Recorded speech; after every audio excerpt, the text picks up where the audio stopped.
I'd like to talk a little bit about the Jehovah's Witnesses, and I've had a lot of conversations with them over the past couple of years, and they seem to be a little bit confused on the doctrine coming from their governing body. And one of the main areas in which they are confused is they don't actually realize that the governing body claims to be a prophet. And some of them are aware of some of the false doctrines, or not false doctrines, but false prophecies that they have taught. But when you present it to them, they often will tell you that, oh, well, they aren't claiming to be a prophet, so if they're wrong, they're just giving their opinion, and they can't be held to any kind of standard that a prophet would be held up to. Well, I'd like to use this video to show at least one piece of evidence that suggests, or doesn't suggest, it actually tells us that they do claim to be a prophet. I'm going to read from this Watchtower article. This is April the 1st, 1972. You can see that. They shall know that a prophet was among them. This is April the 1st, 1972, from the Watchtower magazine, page 197. And here's what it says. It says, Jehovah God is interested in having people know Him. Though He is invisible to human eyes, He provides various ways by which they can know His personality. They can know what to expect from Him and what He expects of them. Let's skip on down here a little bit. He says, a second way to know God is through His word of truth, the Bible. Herein one finds the full expression of Jehovah's purpose toward mankind, why man is on the earth, and the blessings that God has in store. A third way of coming to know Jehovah is through His representatives. So here they are claiming that the representatives of Jehovah's Witnesses basically are the only representatives of God Himself.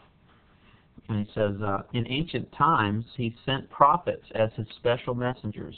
While these men foretold things to come, they also served the people by telling them of God's will for them at the time, often also warning them of dangers and calamities. So the prophets of old, they claim, are the ones who were sent by God to warn of future events that would happen. So this is how they define a prophet. People today can view the creative works. They have at hand the Bible, but it is little read or understood. So does Jehovah have a prophet to help them, to warn them of dangers, and to declare things to come?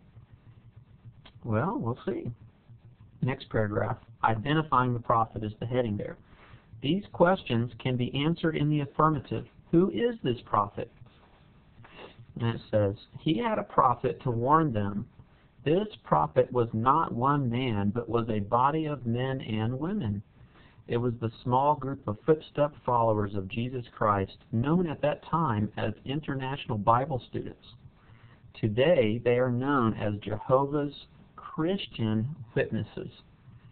They are still proclaiming a warning, and have been joined and assisted in their commissioned work by hundreds of thousands of persons who have listened to their message with belief.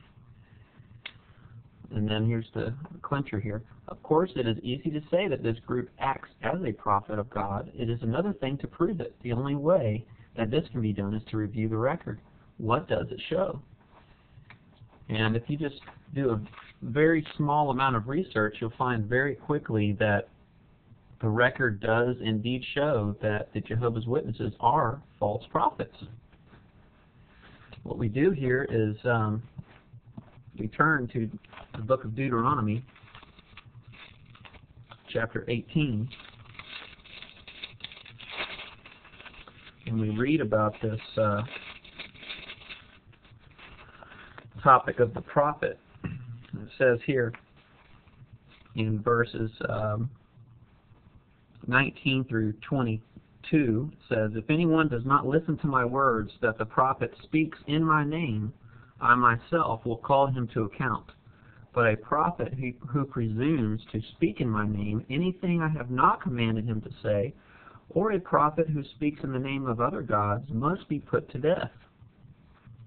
You may say to yourselves, how can we know when a message has not been spoken by the Lord? If what a prophet proclaims in the name of the Lord does not take place or come true, that is a message the Lord has not spoken. That prophet has spoken presumptuously. Do not be afraid of him." I'd like to post some other videos to show you some individual false prophecies that they've actually made. Over the past couple of years, I've been doing some significant amounts of studies because I actually carpool to work. I have about an hour commute to work every day, and I carpool with a young guy who is a Jehovah's Witness, and have spent a significant amount of time doing some research on this topic, and I've found many false prophecies that they've made. And the Bible says here, says in verse 20, it says, "A prophet who presumes to speak in my name anything I have not commanded him to say, or a prophet who speaks in the name of other gods must be put to death." In the next verse it says that if the prophecy does not come to place, then that is a false prophet. That is the word that the Lord has not spoken, and you should not be afraid of that person. So I'd like to use some future videos to actually show you guys what false prophecies they have made, and there are a bunch of them.